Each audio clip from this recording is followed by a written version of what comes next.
Sa ibang balita, bali raw ang lumalabas sa kwento sa ginawang reenactment ng DOJ at NBI sa madugong insidente sa Atimonan, Quezon. Yan ang giniit ngayon ng leader ng mga sundalo sa checkpoint operation. Matapos i-turn over sa NBI ang mga ginamit nilang armas. Saksi si John Consulta. Matapos sulatan ng NBI, itinurn over na ng 15 sundalo nakapwesto sa ikalawang checkpoint sa Atimonan, Quezon ang kanilang mga armas para sa ballistic examination. Kabilang dito ang ilang M60, M14 rifle at isang kalibre 45 baril. Kasi malalaman natin kung dito nang galing yung mga bala, basyo na na-recover dun sa crime scene. Ang leader ng mga sundalo, kinumpirmang ginamit niya ang kanyang baril pero iginiit na di raw niya ito pinuto ng direkta sa mga sakay ng SUV.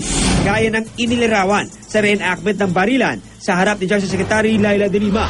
Po, mga warning shots lang. Patas po. Nagpuputukan na po yun kasi ganun po yung nangyari. Sa gitna ng gulo, hindi raw niya nakitang kung paano tinamaan si Police Superintendent Hansel Marantan ang kaisa-isang sugatan sa kanilang hanay. Bali, hindi ko nakitang tumumba pero nakita ko lang hinihila na si Superintendent Marantan na sugatan po. Giit pa ni Lieutenant Colonel Monico Abang, commander ng 1st Special Forces Battalion, mali raw ang pagsasalarawan ng barilan sa reenactment. Hindi raw niya nakita sa likod ng convoy ng mga napatay. Ayon pa kay Abang, matagal na raw na nakalagay ang checkpoint signage sa gitna ng kalsada at hindi mabilisang ipinwesto gaya ng lumabas sa reenactment.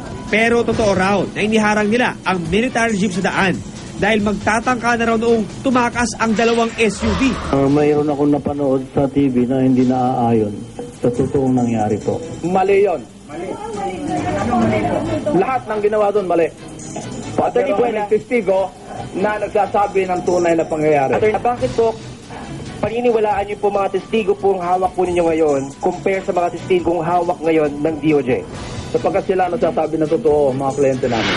Hindi sinabi ng mga sundalo kung sino ang nag-utos sa kanilang mag-augment sa police operation. Pero sinabi nilang si Marantan na siyang case officer ng Copland Armado raw ang nag-briefing sa kanila.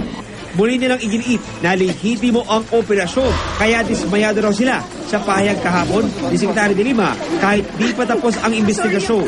Anything but a shootout. Not a shootout. Definitely. Wala akong pakialam kung sino magagalit sa akin o hindi. You know, I'm also just doing my duty.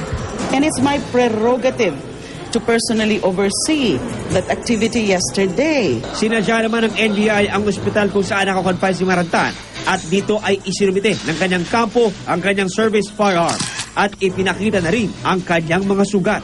These things show that we have complied with the directive of the NBI and we are cooperating with the case. Gayunman, hindi pa rin nakuna ng NBI ng sinumpang salaysay si Marantan matapos itong tumanggi alinsunod sa abiso ng kanyang abogado. Promise naman na mag-cooperate din siya. In due time daw yung kanyang statement. Kanina ay inilabas na rin ng Commission on Human Rights ang resulta ng sarili nitong investigasyon. Tulad na naging pahayag ng DOJ, sinabi rin ng tagapamuno ng komisyon na lumalabas na hindi shootout ang nangyari. Excessive use of force was committed. They did not try to neutralize the vehicles by, just shooting down on the wheels. Samantala, inilibing na ang kaibigan ni Biktima na si Fernando Pandoy Morales na napatay sa isang hiwalay na police operation sa San Juan, Batangas. Ako si John Consulta, ang inyong saksi.